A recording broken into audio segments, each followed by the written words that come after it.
여러분 주변에는 어쩐지 가까이 하고 싶지 않은 사람이 한두 명쯤 있을 겁니다. 그런 사람들의 특징은 무엇일까요? 사실 그들은 대부분 없어 보이는 말투를 가지고 있습니다. 우리가 흔히 말하는 그 말투가 무엇인지 궁금하지 않으신가요? 그럼 가장 없어 보이는 말투 3위부터 1위까지는 무엇일까요? 3위는 바로 반말입니다. 우리가 직장에서나 사회에서 듣는 반말은 되게 상대방을 무시하는 느낌을 줍니다. 물론 반말이 나쁜 건 아니지만 상황과 관계에 맞게 사용하는 것이 중요하죠. 2위는 낭욕입니다. 다른 사람을 욕하거나 비난하는 말은 그 사람을 불쌍하게 만들기보다는 결국 자신의 품격을 떨어뜨리는 결과를 초래하게 됩니다. 그렇다면 가장 없어 보이는 말투 1위는 무엇일까요? 바로 자기 자랑입니다. 자식 자랑입니다. 예를 들면 저번에 투자했는데 1,000만 원 정도 걸었었다든지 우리 자식이 이번에 드디어 취직했어 같은 말들이죠. 이런 말은 종종 주변 사람들에게 불쾌감을 주며 자신의 과시하는 인상을 남기게 됩니다. 하지만 이런 말들은 쉽게 고쳐지지 않습니다. 말은 한 번 나가면 다시 돌아오지 않기 때문에 평소에 어떤 습관을 가지느냐가 중요한 것이죠. 그래서 오늘은 나이가 들수록 더 없어 보이는 사람의 특징 7가지를 소개하려고 합니다. 이런 특징들을 알고 여러분의 삶에 작은 도움이 되었으면 좋겠습니다. 영상 아래에 있는 좋아요와 구독 버튼을 한 번씩 눌러주시면 감사하겠습니다. 이제부터 시작하겠습니다. 첫 번째 특징은 바로 어떤 주제든 매번 자신이 고생한 얘기를 꺼내는 사람입니다. 이런 사람들은 어떤 이야기를 하든지 항상 자신이 겪었던 고생담을 중심으로 이야기를 끌고 가곤 합니다. 예를 들어 회사 휴게실에서 몇몇 사람이 모여서 업무 이야기를 하거나 TV 드라마 이야기를 나누거나 동료에 대한 소문을 이야기하면서 웃고 떠드는 상황이 있을 때 이런 사람은 어느새 예전 자신이 겪은 고생담이다, 가족 자랑, 심지어 실수담까지 꺼내며 이야기를 끌고 갑니다. 그런 사람은 대화의 본질을 알지 못하고 자신만의 이야기로 대화를 이끌고 있죠. 때로는 그건 그렇고 라는 말로 전혀 다른 이야기로 자연스럽게 주제를 바꾸기도 합니다. 만약 그 주제가 모든 사람이 공감할 수 있는 공통된 경험이라면 괜찮습니다. 모두가 함께 좋았던 과거를 떠올리며 즐겁게 이야기할 수 있을 테니까요. 그러나 그렇지 않다면 그 대화의 반응은 점점 시들해질 수밖에 없습니다. 사람들은 그 이야기에 대한 흥미를 잃어버리게 되죠. 두 번째 특징은 바로 무슨 이야기든 시어머니나 며느리의 험담으로 변하는 사람입니다. 여성들 중에는 이런 사람들이 종종 있습니다. 처음에는 TV 드라마 이야기를 하다가 이 드라마 보면 네 시어머니 생각이 나요 라는 식으로 이야기하다가 결국에는 시어머니나 며느리에 대한 험담으로 변하는 사람들이죠. 처음에는 단순히 드라마 이야기를 했을 뿐인데 점차 자신이 겪은 개인적인 경험이나 가정 내의 이야기를 꺼내며 그 대화를 이어가는 겁니다. 만약 상대방도 비슷한 상황에서 불만이 있다면 그 이야기에 공감할 수도 있을 것입니다. 하지만 중요한 것은 그런 대화가 상호 관계를 강화하기보다는 점점 더 부정적인 감정을 일으킬 수 있다는 점입니다. 같은 적에 대해 이야기하며 동지의식을 느끼는 것처럼 보일 수 있지만 결국은 그런 대화가 사람들 사이에 불편함을 초래할 수 있다는 점을 잊지 말아야 합니다. 이런 유형의 사람들은 사실 자신이 중심이 되려고 다른 사람들과의 대화에서 자기 이야기를 꺼내며 분위기를 자신에게 유리하게 만들려는 경향이 있습니다. 세 번째 특징은 자신의 이야기를 계속 반복하는 사람입니다. 같은 이야기로 계속해서 대화를 이어나가는 사람은 다른 사람들의 흥미를 끌지 못하게 됩니다. 예를 들어 예전에 이런 일이 있었어 라고 반복적으로 말하면서 그 사람은 자신만의 세계에 갇혀있는 느낌을 주게 됩니다. 이러한 사람은 과거의 이야기에 너무 몰입해서 현재와 미래에 대한 관심을 놓치곤 합니다. 사람들은 새로운 이야기를 듣기를 원하고 과거에 얽매이지 않으려 합니다. 그렇기 때문에 함정 같은 이야기만 반복하는 사람은 자연스럽게 대화에서 점차 멀어지게 될 수 있습니다. 이 외에도 나이가 들수록 없어 보이는 사람들의 특징은 더 많습니다.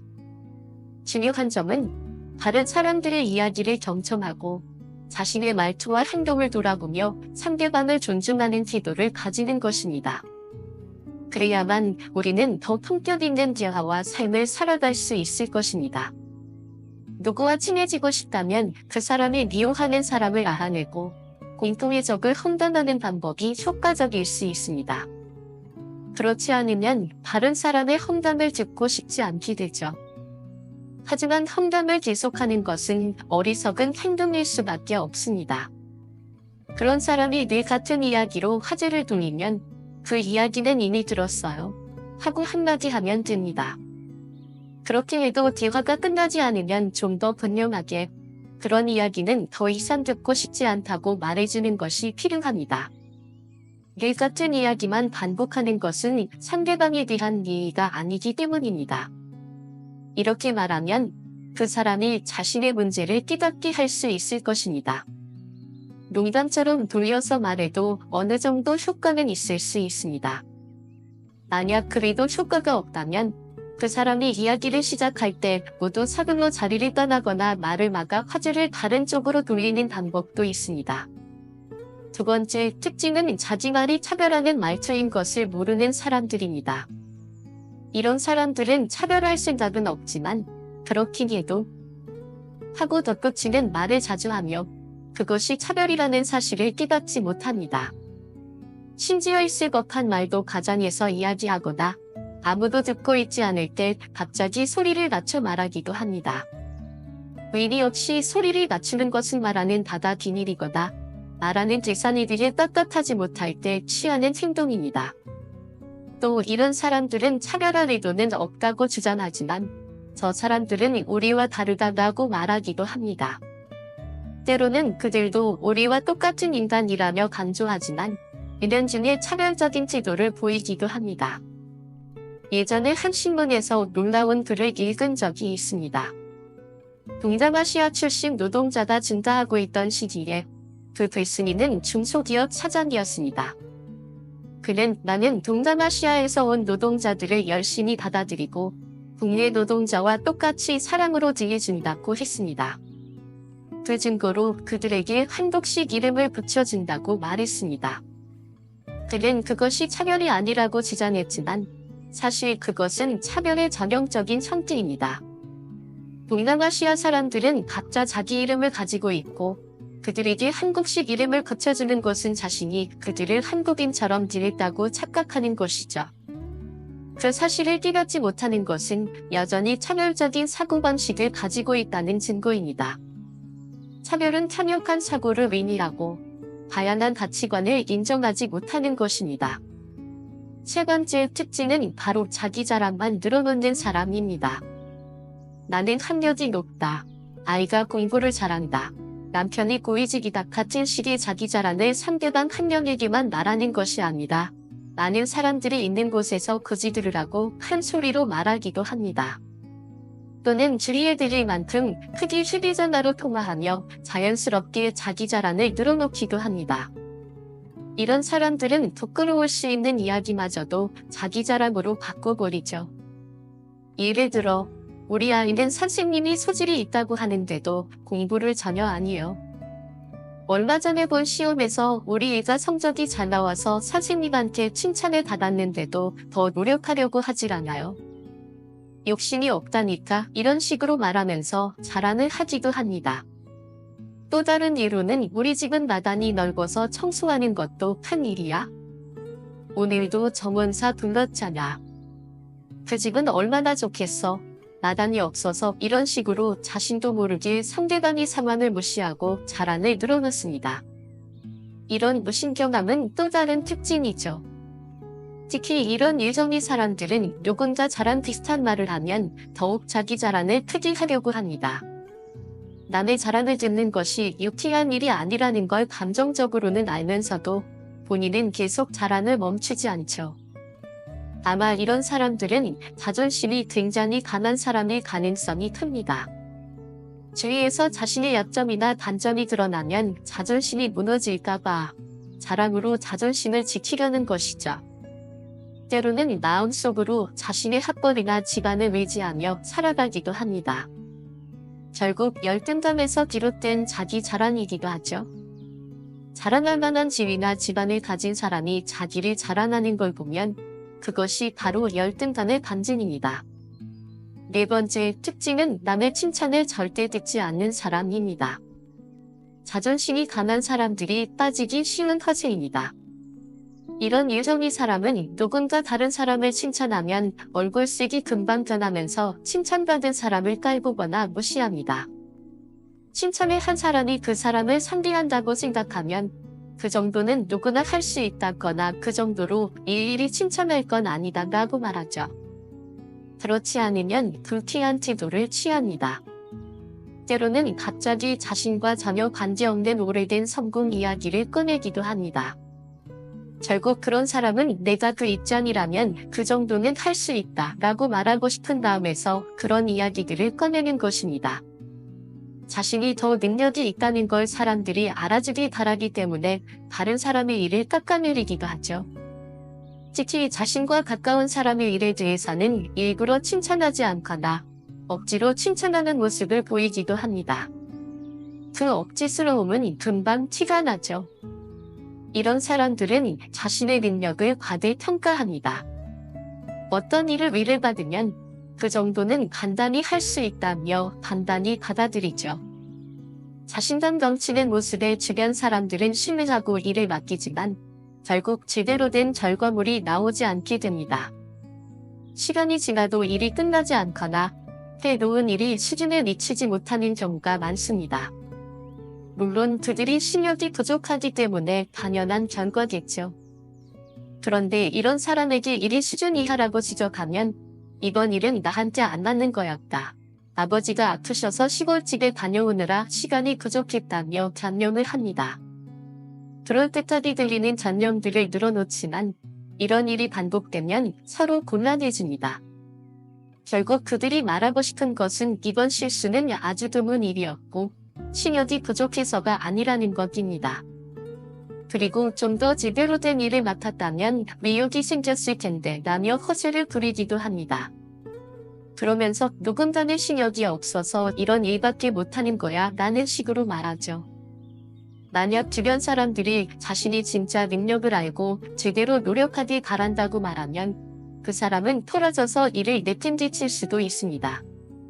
그리고 나서는 저 사람은 내 가치를 이해하지 못한다고 화를 내기도 하죠. 이런 사람들은 사실 자신감이 부족한 사람들입니다. 실력이 부족한 것을 인정하고 싶지 않아서 부족한 실력을 문제 삼지 않으려 하고 오히려 허세를 부리면서 자신의 진짜 능력을 숨깁니다. 다섯 번째 특징은 다른 사람의 말에 귀 기울이지 않는 사람입니다. 여럿이 모여 대화를 나눌 때 화제의 중심이었던 이야기를 놓치고 엉뚱한 말을 하며 대화의 흐름을 끊는 사람이 있습니다. 이들은 대화에 집중하지 않고 자신의 이야기만 하려고 합니다. 또는 분명히 그 자리에 같이 있었는데도 누군가 이미 했던 질문과 똑같은 질문을 해서 사람들을 어이없게 만들기도 합니다. 심지어 상대방은 그런 말을 한 적이 없는데 자네 그런 말을 했잖아 하고 공격해 상대를 당황스럽게 만들기도 하죠.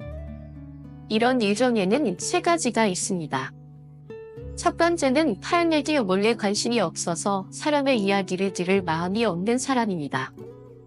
이런 사람은 혼자서 다른 생각을 하느라 주변 사람의 이야기가 머릿속에 들어오지 않죠. 그래서 주변 사람들과 자연스럽게 어울리기가 어렵습니다. 이들은 자기가 관심 있는 주제에 대해서만 이야기하려고 합니다.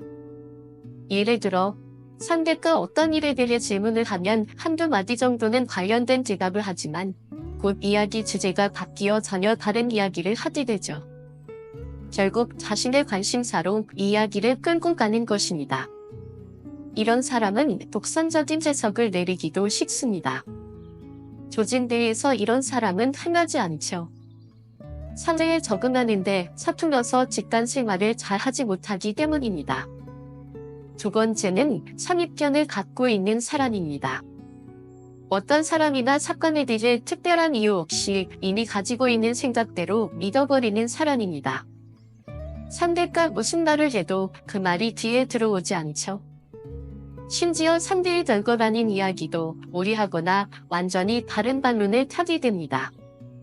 이런 사람은 타인의 생각을 이해하려는 의지가 없습니다. 그래서 상대의 말에 귀를 기울이려 하지 않죠.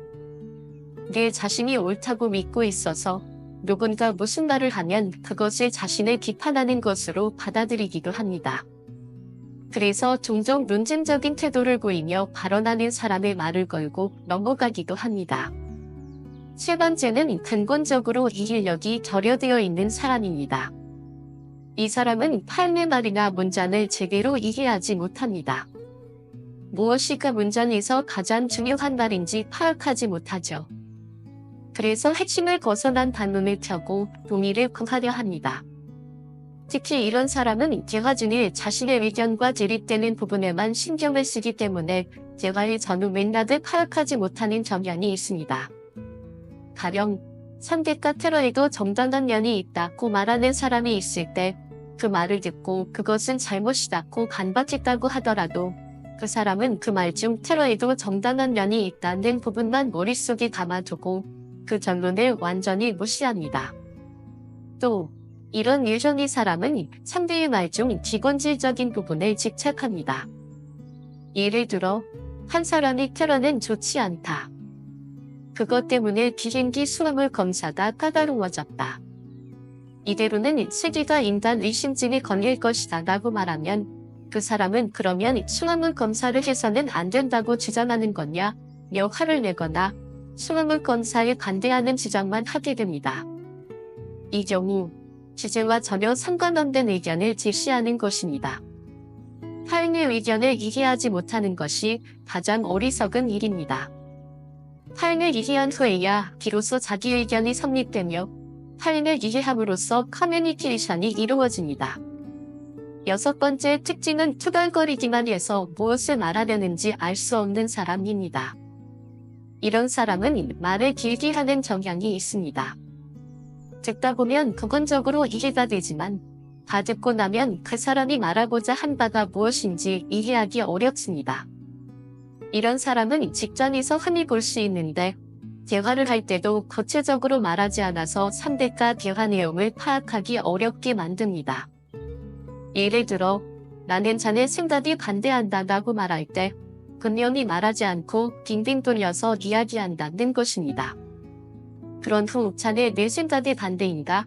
라고 물으면 아니, 그건 아니야 라고 대답하고는 애매한 말을 덧붙입니다.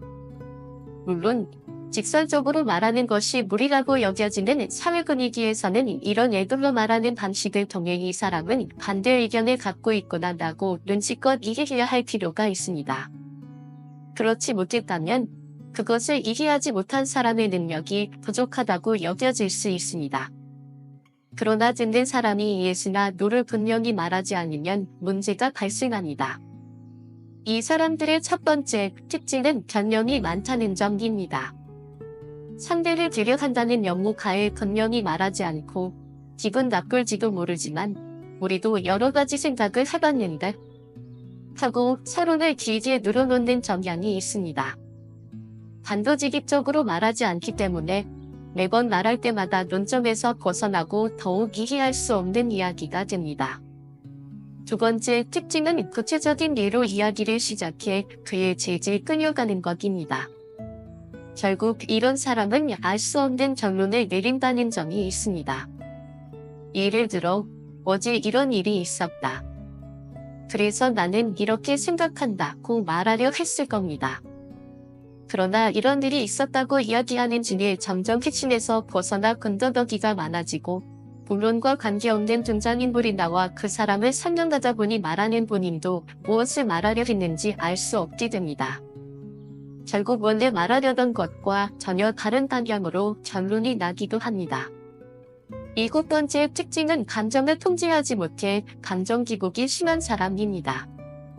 이런 사람은 감정 기복이 심해 조금만 비판적인 말을 들으면 얼굴색이 금세 바뀌고 상대가 상사라 해도 그게 무슨 말입니까? 그건 나에 대한 비판인가? 라며 서슴없이 덤벼들기도 합니다. 물론 상대가 동료나 부하 직원이라면 경우에 따라 화난 표정이 될 때도 있지만 기분이 나쁜 때만 그런 것이 아니라 기분이 좋을 때는 농담도 하고 다른 사람의 일도 기꺼이 도와줍니다. 이 사람이 언제나 똑같은 반응을 보인다면 그나마 다행입니다. 하지만 어떤 말에는 화를 내고 다른 말에는 기분이 좋아한다면 그 사람을 이해하고 대응하기가 쉽지 않습니다.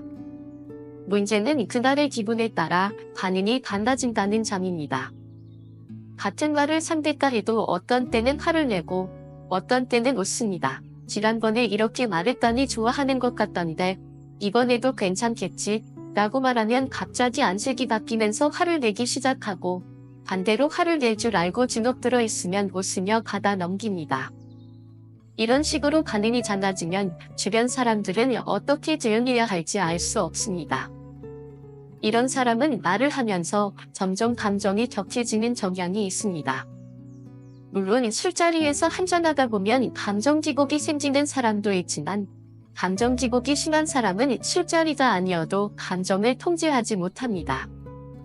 그보다 더욱 난처한 것은 눈앞에 있는 사람이 아니라 외부 사람에 대해 화를 낼 때입니다. 예를 들어 말하는 중에 거래처 담당자의 무리한 태도를 문제 삼기 시작하는데 처음에는 웃는 얼굴로 재미있게 이야기하다가 점점 화를 내기 시작하는 경우가 있습니다. 점차 몇 가지 무리한 태도를 연구하는 중에 흥분하고 버럭 화를 내는 사람이 있습니다. 외부로 향해 있던 화가 점점 주변 사람들에게 퍼지며 결국 그 불똥이 주변 사람에게 튑니다. 화를 내는 대상이 자신들이 아니더라도 주위 사람들은 눈치를 보고 사과해야 할 상황에 놓입니다. 그런데 사과를 하면 자네 그 녀석 편을 드는 거야? 라고 말하며 화를 내죠. 이런 상황에서 그 담당자에게도 나름대로 할 말은 있을 거예요 라고 말하면 큰일이 날 수도 있습니다. 그럴 때는 심정에 불이 붙은 것처럼 기름을 붓는 격이 듭니다. 이런 사람의 감정을 진정시키는 것은 쉽지 않으며 직접 피해가 없다면 일정 시간 그의 감정 기복을 참고 지켜보는 것도 하나의 대처 방법이 될 수 있습니다. 이런 유형의 사람에게는 아기가 없다고 할 수 있습니다. 그들은 열심히 일을 하고 나름대로 신념도 가지고 있지만 지나치게 진지해지는 것이 문제입니다.